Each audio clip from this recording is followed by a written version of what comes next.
Puji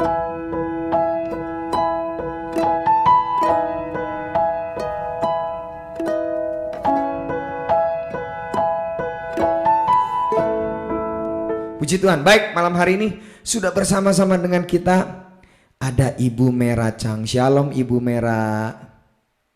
Shalom semua, salam Pak Pran. Wah, haleluya. Luar biasa tentunya ya kabarnya ya. Luar biasa ya Bu Mera ya. Puji Tuhan. Baik. Malam hari ini beliau akan menyampaikan kesaksian yang luar biasa di dalam kehidupannya. Kita akan sama-sama dengarkan ya. Tuhan Yesus memberkati. Silakan Bu Mera. Shalom semua. Di sini kami diminta Bugem, terutama kami pertama-tama mengucapkan terima kasih buat Bugem yang sudah memberi kesempatan buat saya untuk menyaksikan segala kebaikan-kebaikan Tuhan di dalam saya menjalani proses demi proses di dalam pernikahan kami.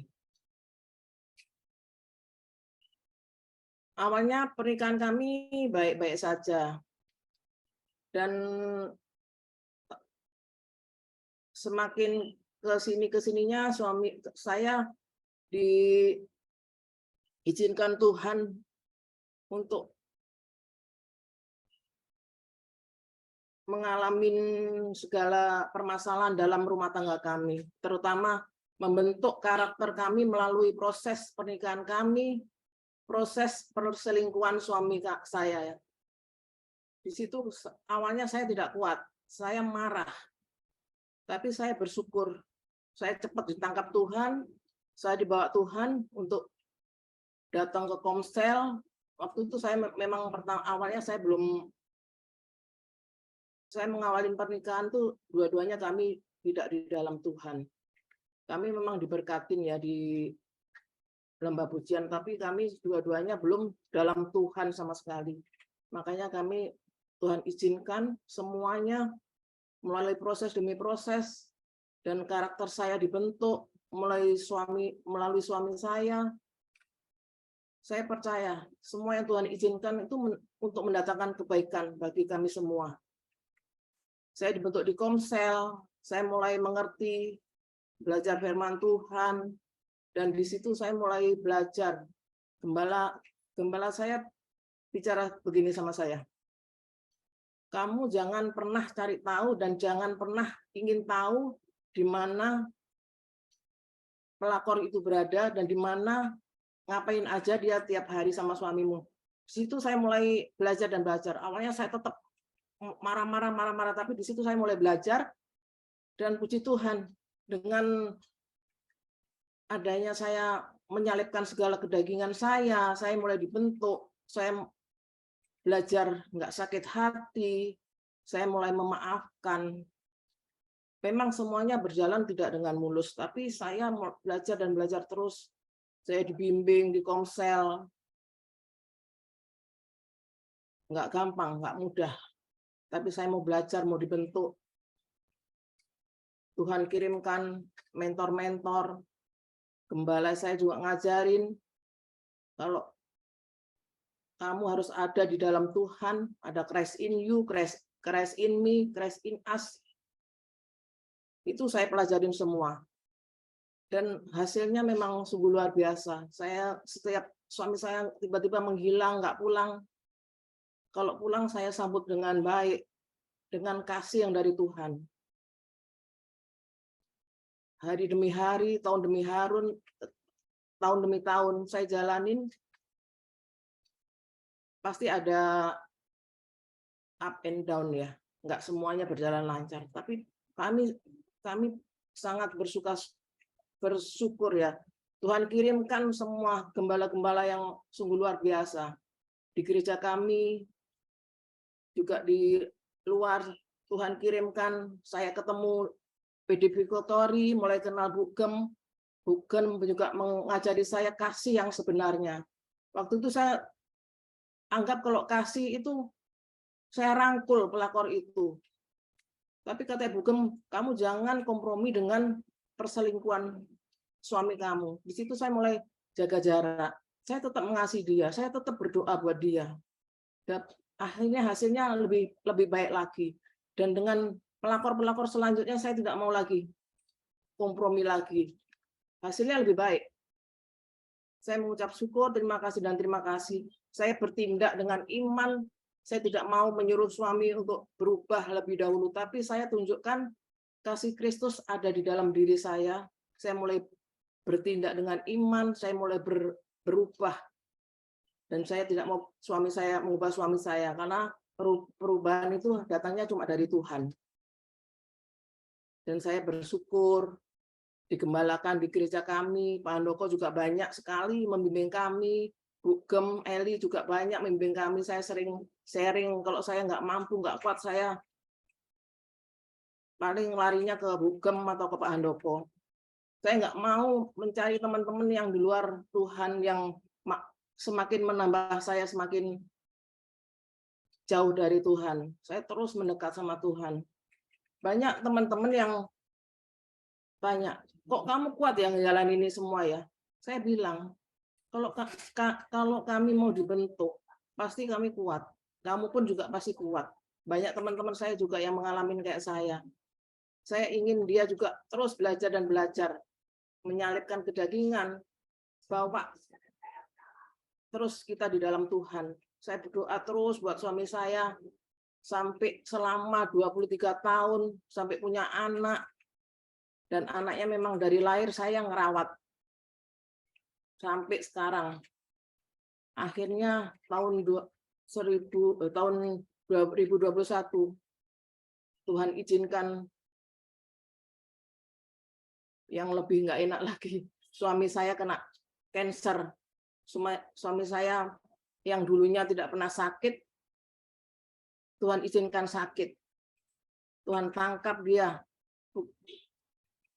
Kembali lagi saya bersyukur Tuhan izinkan semua untuk mendatangkan kebaikan. Nah, di situ saya terus bahwa dalam doa saya bersyukur punya teman-teman yang sangat support saya melalui doa. Sebelum kami berangkat ke Malaysia juga teman-teman terus mendukung saya dalam doa.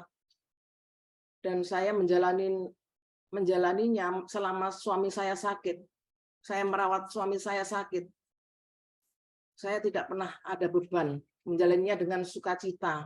Makanya suami saya juga tidak pernah merasakan yang sakit, tidak pernah mengeluh, padahal kansernya udah menyebar sampai ke otak, paru-paru, usus, liver, itu sangat sakit. Tapi saya bersyukur suami saya itu sungguh-sungguh luar biasa. Selama dia sakit, dari awal sampai akhir Tuhan menjemput. Suami saya mulai melekat sama Tuhan. Suami saya mulai mau dia terus belajar dan belajar. Kalau saya ajak berdoa, tiap hari kami berdoa pagi, malam, siangnya juga terus belajar tentang firman Tuhan. Saya sangat bersyukur dan bersyukur. Inilah yang saya tabur selama ini. Bugem selalu bilang, apa yang kamu tabur, kamu sudah mencucurkan air mata sekian puluh tahun, kamu mendapatkan hasilnya, yaitu sebuah kemenangan. Suami saya sebelum dipanggil terus belajar dan belajar, dan Tuhan kirimkan mentor yang luar biasa buat suami saya, sehingga suami saya lebih lagi mengenal karakter Kristus, dan suami saya sungguh-sungguh ingin mencari kebenaran dalam firman-Nya. Kami sangat mengucap syukur buat semua, Pak Handoko, Bugem, dan mentor-mentor yang sudah mementorin suami saya selama suami saya sakit. Waktu suami saya mau operasi awal-awal di Malaysia, karena waktu itu pandemi, jadi kami harus 4 bulan di sana. Kami karantina 2 minggu di rumah sakit. Itu Bugem juga sempat telepon saya, menguatkan, support. Teman-teman yang dari Bali, teman-teman gereja juga semuanya sangat luar biasa mensupport kami buat Zoom, sehingga sampai masuk ruang operasi suami saya tidak takut karena mendengarkan firman Tuhan yang dari teman-teman kami semua. Kami sangat mengucap syukur dan mengucap syukur sebelum Tuhan menjemput suami saya juga masih dikasih kesempatan untuk terus berkasih kasihan melalui doa, melalui penyembahan. Karena sebelum meninggal suami saya itu betul-betul udah nggak mampu. Kami sangat-sangat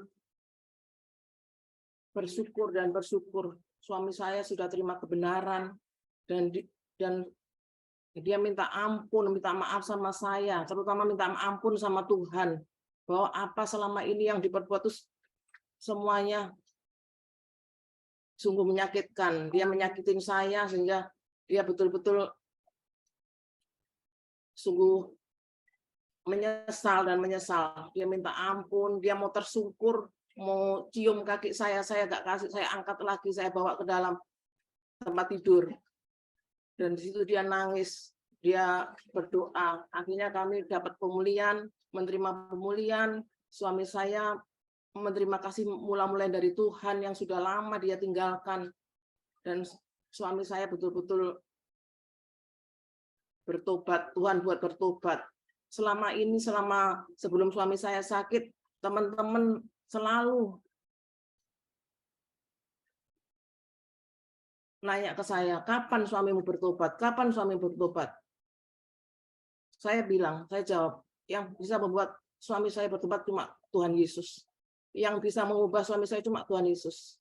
Yang penting saya tabur, saya tanamkan karakter Kristus di dalam diri saya terlebih dahulu. Sehingga suami saya melihat bahwa kasih Kristus itu nyata. Jadi selama dia sakit tuh benar-benar merasakan kasih Kristus. Bayangin aja kita ke Malaysia 4 bulan, habis itu pulang ke Bali, setiap bulan lagi ke sana, sampai selama setahun lebih. Kalau dipikir secara manusia kayak tidak mungkin. Suami saya dalam keadaan sakit kan tidak bisa bekerja. Tapi Tuhan tuh berkat Tuhan tuh sungguh luar biasa. Dalam keadaan sakit pun banyak bayar-bayar yang WA suami saya. Dan suami saya kerjanya cuma dari jauh, dari Malaysia. Berkat Tuhan sungguh luar biasa, sungguh mengalir, dan akhirnya kami semua dilancarkan, biaya-biaya untuk kemoterapi yang nggak murah ya, mahal juga ya, tapi semua dilancarkan Tuhan. Itu betul-betul kasih karunia Tuhan, anugerah Tuhan. Makanya saya bilang sama suami saya, kamu tuh sangat disayang sama Tuhan. Tuhan Yesus sangat mengasihi kamu disayang dalam keadaan apapun, Tuhan tetap mengasihi kamu. Akhirnya dia juga nangis, dia menyesalin, terus dia minta ampun. Dan yang saya syukurin, dia betul-betul terima Tuhan secara pribadi. Sampai sebelum Tuhan menjemput dia, selama 3 hari suami saya tidak bisa ngomong, sudah nggak mampu bicara. Saya panggilkan perawat yang ke sini untuk merawat, untuk infus, dan di hari terakhir pagi-pagi sebelum pergi, suami saya itu kayak membangunkan saya. Saya kaget. Saya biasanya gantian sama anak saya yang jagain dia. Kalau pagi saya yang jaga, kalau malam anak saya yang jaga. Pas pagi saya dibangunin. Ternyata suami saya pamitan sama saya. Saya bersyukur, sungguh sangat bersyukur, karena Tuhan masih kasih kesempatan suami saya itu untuk pamitan. Padahal selama 3 hari itu dia udah males, buka mata males, ngomong males. Tapi pagi itu dia bangunin saya kayak kaget gitu ya, bangunin nggak ngomong, cuma itu. Ternyata dia tuh kayak nangis. Itu saya berdoa, anak saya bangunin, kok kenapa ini papa kok kayak gini aku ya, gitu. Terus kita berdoa, saya sama anak saya, terus anak saya memuji menyembah, kita terus bahasa roh. Suami saya setiap saya doain, saya deketin, kita rangkul berdua gitu sama anak saya. Kalau dia selalu menjawabnya cuma itu sambil meneteskan air mata. 1 jam Tuhan kasih waktu kami untuk berkasih kasihan di dalam roh. Kami sangat mengucap syukur. Jadi saya percaya saat Tuhan menjemput tuh, suami saya sudah menerima keselamatan, suami saya sudah menerima pengampunan, keselamatan. Saya selalu bilang, sayang, Tuhan tuh sangat mengasihi kamu. Tuhan sudah mengampunin kamu. Kamu tetap ini ya, tahan. Dia cuma nangis. Ternyata itu hari yang terakhir Tuhan menjemput. Sangat luar biasa. Anak saya juga percaya kalau Tuhan itu sudah mengampuni dia dan memberi hidup yang kekal di sana dan terima keselamatan yang dari Tuhan. Dan saya bersyukur anak saya juga dipulihkan. Anak saya selama suami saya itu mau merawat papanya dengan kasih. Tidak ada lagi sakit hati, tidak ada lagi kekecewaan. Justru sampai akhir suami saya dipanggil Tuhan, anak saya benar-benar sungguh bangga sama punya papa seperti dia. Karena papa biar bandel, biar gimana, tetap seorang papa yang care sama anaknya, tanggung jawab. Sampai akhirnya suami saya pulang ke rumah bapak.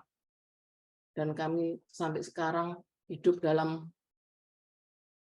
penyertaan Tuhan. Terus kami terus ingat terus bahwa suami saya tuh seperti nggak pulang ke rumah Tuhan, masih ada di dekat saya. Kami percaya semuanya indah pada waktunya. Terima kasih, Tuhan Yesus memberkati. Wah, tepuk tangan dulu untuk kemuliaan nama Tuhan Yesus. Haleluya, puji Tuhan. Wow, luar biasa ini Bu Mera ini ya. Jadi seperti yang kita tahu dari judulnya ya, bagaimana ini tentang suami yang menabur hal-hal yang dosa begitu, pada akhirnya dia menuai sesuatu yang buruk, tapi endingnya justru kemenangan dan pemulihan terjadi ya. Walaupun hari ini suami sudah ada di surga bersama Tuhan Yesus, tapi semua keluarga justru dipulihkan begitu ya, semua dipulihkan. Baik Bu Mera, mungkin satu pertanyaan saja buat Ibu Mera ya. Adakah masa paling terpuruk dalam Bu Mera dan kemudian Bu Mera mungkin sempat mengambil sebuah keputusan yang salah, mungkin pernah sampai seperti itu? Kalau masalah yang terpuruk itu pasti ada, karena suami saya juga dalam proses ini sering jatuh bangun, tapi Tuhan itu sangat, sampai keponakan saya itu kemarin di rumah duka kesaksian, om saya ini betul-betul ini yang sangat disayang Tuhan, karena udah bandel, anak yang hilang, tapi Tuhan terus mengangkat dia, sudah jatuh, sudah betul-betul terpuruk, berkat mengalir lagi terus begitu. Itulah, tapi saya tidak pernah mengambil langkah yang salah. Saya terus, puji Tuhan, saya bergantung pada Tuhan terus. Sempat berpikir untuk bercerai nggak begitu? Pernah terlintas nggak Bu Mera?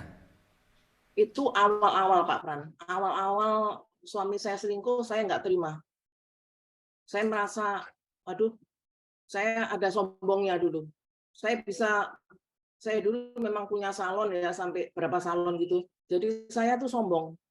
Oke, kita pisah. Kamu lebih pilih siapa? Kita pisah itu pernah ada kayak gitu. Tapi puji Tuhan, Tuhan nggak suka mendengarkan saya untuk cerai. Saya tetap dalam naungan Tuhan. Wah, puji Tuhan ya. Jadi meneguhkan imannya, menguatkan hatinya ya untuk tidak bercerai apapun yang terjadi. Sampai akhirnya apa yang dituai luar biasa. Suami kembali, suami dipulihkan walaupun sekarang terpisah ya gitu karena sudah pulang ke rumah Tuhan, tapi semua dipulihkan. Berikan tepuk tangan sekali lagi buat kemuliaan nama Tuhan. Terima kasih Bu Mera yang sudah menjadi berkat buat kita semua pada malam hari ini, sampai garis akhir bisa tetap mengampuni suami, merawat suami sampai suami pulang ke rumah Tuhan. Terima kasih Bu Mera, Tuhan Yesus memberkati, puji nama Tuhan.